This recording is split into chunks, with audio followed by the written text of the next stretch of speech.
Olá pessoal, aqui é Sam Compõe. No vídeo de hoje, nosso objetivo agora no vídeo anterior a gente lidou um pouco com as cordas da Spitfire Discovery e agora nosso objetivo nesse vídeo é justamente testar e ver aqui se dá esses instrumentos de sopro que também seguem da mesma biblioteca, então da Spitfire. A ideia é justamente seguir uma dinâmica similar, compus um pequeno trecho para justamente colocar ele em ação e a gente juntos, no caso aqui, já dei umas adiantadas, mas antes de adentrar mais a fundo do que seria a produção, é apenas dar um overview rápido sobre o que seria cada um dos tópicos que eles têm, né? Vocês podem ver que a interface é muito similar ao que seria das cordas, então isso não vai mudar.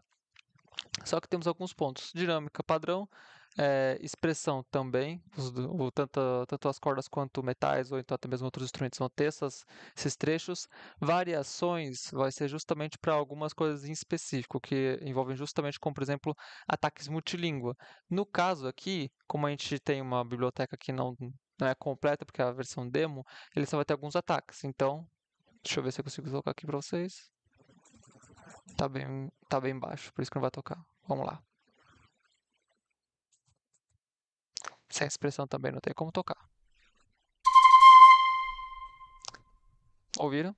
Agora a ideia é que vamos reduzir um pouco a expressão, vamos deixar um pouco mais suave. Agora vamos mudar a variação. Viu? É justamente isso que funciona a variação. Então, no caso, se a gente tivesse aqui a biblioteca completa, no caso do vídeo de hoje a gente vai estar trabalhando com essa biblioteca aqui mesmo, porque a completa está ali, mas aqui a ideia é justamente demonstrar que essa variação serve justamente para isso. Não vamos trabalhar com ela, até porque a música não tem esse tom. Ela tem um tom que vai testar uma coisa em específico dessa instrumentação, que é justamente o som das madeiras. Então, antes de começar adentrar em cada um dos tópicos aqui, apresentar o que seria a composição. No caso, segue a mesma estrutura, foi feita no MuseScore.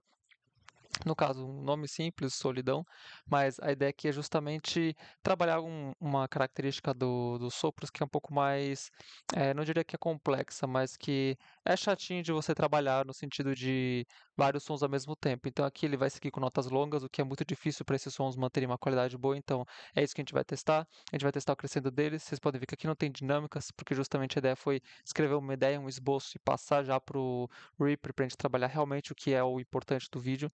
Mas só para demonstrar, né? Vai seguir essa melodia, que ela vai notas longas, ela vai ter algumas variações, algumas brincadeiras de pulos, então é justamente isso que a gente vai testar, como essa biblioteca entra em ação para fazer esses sons funcionarem. Porque é bem comum de algumas bibliotecas um pouco mais simples funcionarem de uma maneira um pouco mais simplória, ou seja, as notas têm que ser tocadas iguais, tem que estar no mesmo fluxo. Se tiver descidas e subidas, ele já apresenta uma certa, não diria resistência, mas você consegue perceber alguns conflitos que não é uma coisa interessante numa composição, especialmente quando você quer se expressar. E aí, como a gente faz para que os conflitos não existam? Tem vários modos, mas o modo principal é justamente trabalhar com as dinâmicas, com as expressões dos instrumentos e também que a biblioteca tenha uma qualidade sonora suficiente para processar aquilo. No caso, a gente vai estar trabalhando com alguns instrumentos, que são o quê? O pícolo, a flauta, o oboé, o clarinete baixo, que é esse daqui. Tá tudo na dinâmica reduzida porque a música começa assim mesmo. Um som interessante. Continuando. E além dele temos o fagote. Então a ideia é justamente treinar todo o conjunto. Aqui no caso, no vídeo anterior, eu justamente mostrei para vocês aquela dinâmica de ir montando a linha de expressão deles. Aí no caso, justamente é o que a gente fez aqui. Eu já adiantei essas etapas. Por quê? Porque o objetivo é que vocês vejam já o resultado mais para o final do que todo aquele processo de construção. Mas a título de explicação, que fica mais fácil para vocês acompanharem, a ideia foi justamente mexer nas dinâmicas, que é o 01, Modwell, e aí, a partir disso, ele vai começar, aqui no caso é o piccolo, então ele já vai entrar numa parte um pouco mais à frente da música, mas ela vai começar devagar, vai crescendo e depois ela vai reduzindo. E aqui a ideia é sempre estar com essa sensação um pouco mais, não diria nublada, mas a ideia é que a música passe essa solenidade, e aí, a partir disso é justamente uma coisa um pouco mais complexa de se trabalhar com instrumentos de sopro. Geralmente eles têm um som muito brilhante, ou em bibliotecas um pouco mais padrão, e a ideia é justamente a gente avaliar se essa biblioteca realmente consegue fazer um som um pouco mais, não diria xoxo, mas um som um pouco mais triste, vamos colocar assim dessa forma. E aí, no caso, também trabalhei aqui nas expressões, nos instrumentos de sopro e também de cordas. É importante ressaltar que tanto a dinâmica quanto a expressão são essenciais, então, especialmente a dinâmica, ela vai controlar a potência, a expressão, a entonação do que vai ser tocado, e aqui aí, como a ideia tá a entonação um pouco mais, não diria para baixo, mas um pouco mais aquém da música, para atingir o objetivo da música, então ela está um pouco inferior ao que seria a dinâmica do instrumento. E isso vai seguir para todos os outros instrumentos. No caso, todos eles vão seguir a mesma estrutura, crescem devagar, eles vão crescendo, chegam num pico e depois eles vão esmoecendo. Isso tanto para a dinâmica quanto para a expressão. E aí, no caso, aqui foi mais uma questão de trabalhar o ouvido, então por isso que foi aquele ponto que eu comentei com vocês em vídeos anteriores. Você ouvir o que você está tocando, então geralmente no processo de trabalho assim sonoro a gente vai ouvindo às vezes várias vezes o mesmo trecho, para a gente saber se está encaixando, se não está encaixando, se vale a pena ou não. E aí que a ideia foi justamente poupar esse tempo de testagem e já ir pro ponto principal, que seria ver essa biblioteca em ação tocando um trecho. No caso, eu vou selecionar todos aqui e mostrar como eles estão se conversando. No caso, eles seguem a mesma curva, colocar assim para assim dizer. E aqui apenas apresentar algumas características. Por exemplo, aqui está entrando justamente o piccolo, então está agudo. A ideia é justamente que ele toma essa frente. Aqui a gente consegue ver isso com muito mais praticidade. Isso que eu acho que é o objetivo desse vídeo, a gente demonstrar não só a biblioteca em ação, mas alguns truques, alguns tips para composição. No caso, para esse tema aqui, os instrumentos agudos se sobressaem, os instrumentos mais graves, como eles têm um peso maior, não é tão necessário que eles estejam à frente, a não ser, claro, que sua composição requisite disso. E no caso das expressões, vai seguir a mesma coisa, a mesma estrutura. Então você vai perceber que, por exemplo, esse instrumento aqui é grave, mas ele não está tão grave ou tão baixo quanto que seria, por exemplo, o clarinete baixo, que ele realmente é ainda mais grave. Vocês ouviram o som dele, ele é um som bem grave. E a ideia agora é justamente ver todos os instrumentos em ação, e a partir disso fica aqui a composição, a reprodução. E, bom, agora vamos testar. 3, 2, 1.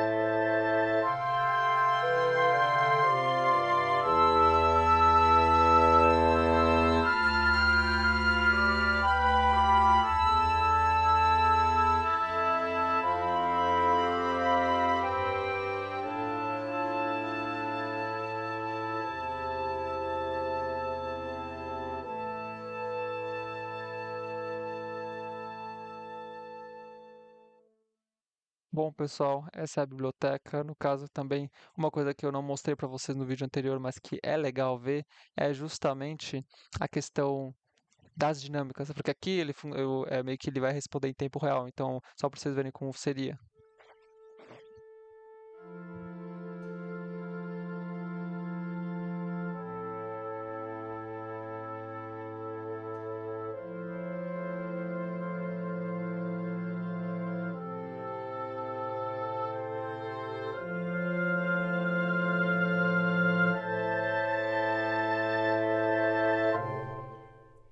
No caso, seria justamente demonstrar isso, então foi esse o objetivo do vídeo de hoje. Bom, de certa forma, é uma biblioteca muito completa. Ela tem bastante, diria, não só realismo, mas ela também tem uma certa profundidade. Um outro ponto também que eu não citei é que justamente eu deixei o vibrato dos instrumentos em meio pino, porque justamente evita que o instrumento fique muito ressoante. Acho que por ser um tema um pouco mais neutro, mais plano, vou colocar assim dessa forma, o som não possa vibrar tanto, até para justamente ressaltar o que tem que ser ressaltado. E aí, com base nisso, a composição se deu em sequência. Bom, pessoal, essa seria justamente a biblioteca o conjunto de instrumentos de sopro. Eu abordei praticamente quase todo o conjunto que eles fornecem, então a ideia é justamente que vocês tirem suas conclusões. Acho que a única coisa que eu não coloquei aqui foi o corno inglês, mas a partir disso todos os outros instrumentos já fizeram sua presença aqui e você pode ver como é que é a ação deles em conjunto. Reforço novamente que a sonoridade deles ainda assim precisa ser trabalhada, ou seja, dá para dar mais espacialidade, dá para dar mais contexto no som, dá para incorporar ele mais, mas acho que a ideia aqui é justamente que vocês vejam essa biblioteca em ação. E é claro, né, não só ser repetitivo com o que eu estou passando, mas acrescentar informações novas. Como, por exemplo, nos vídeos que eu fiz eu não citei um detalhe interessante, mas essas bibliotecas elas têm o que chamamos de round robins, que é justamente o quê? É, é um tipo de, é uma sigla dada para quê? Quando você toca uma nota no instrumento virtual digital, ela vai ter a mesma frequência, vai ter a mesma potência, então aquela nota sempre vai repetir aquele mesmo som. O round robin serve justamente para que o que foi feito ali? Foram feitas gravações diversas de uma tocada daquela nota. Então, por exemplo, gravaram um músico tocando aquela nota mais de uma vez. E, claro, né, como um ser humano, ele sempre vai estar tocando um pouco diferente. No caso aqui dessa biblioteca, ela é um pouco mais limitada com relação aos seus round robins. É claro, né? Porque ela também só pesa 5 gigas, ela é enxuta, é gratuita para você poder testar. Mas a partir disso, o que que ele faz? São duas gravações da mesma nota tocadas, para que justamente você não tenha o que a gente chama de irrealismo no instrumento tocado. Vou dar um exemplo aqui, eu vou só mutar aqui o clarinete, porque o clarinete tem uma parte específica que ele tem notas seguidas, e só para a gente ouvir, né?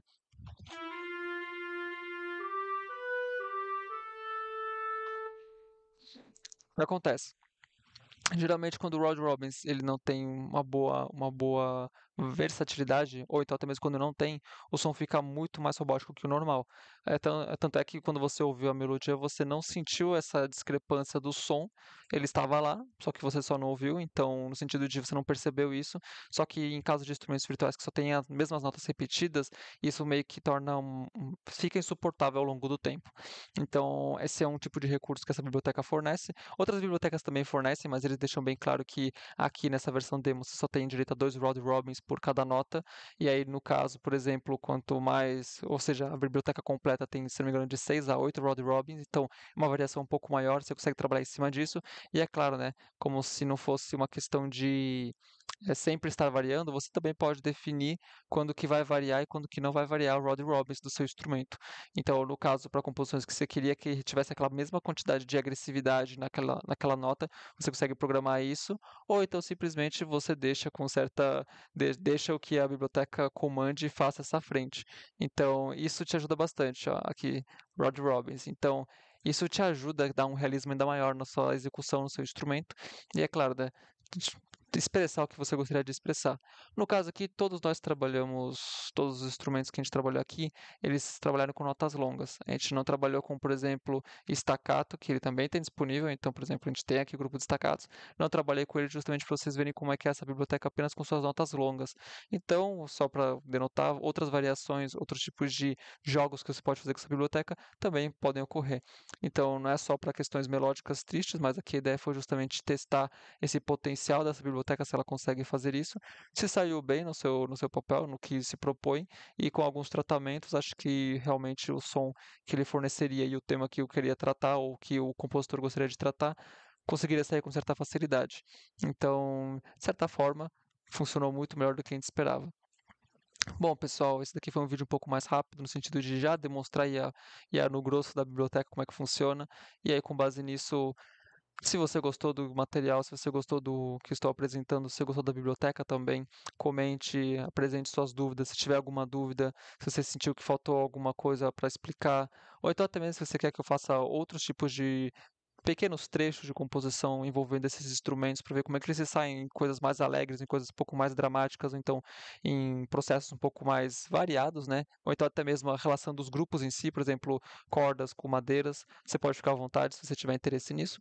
Mas o objetivo em geral e inicial é justamente dar uma repassada nessas bibliotecas e descobrir o que, que elas podem nos fornecer de ferramentas para criar composições. Bom, creio que seja isso. Se você gostou, curte, compartilhe. E é isso, pessoal. Um ótimo dia para vocês e até mais.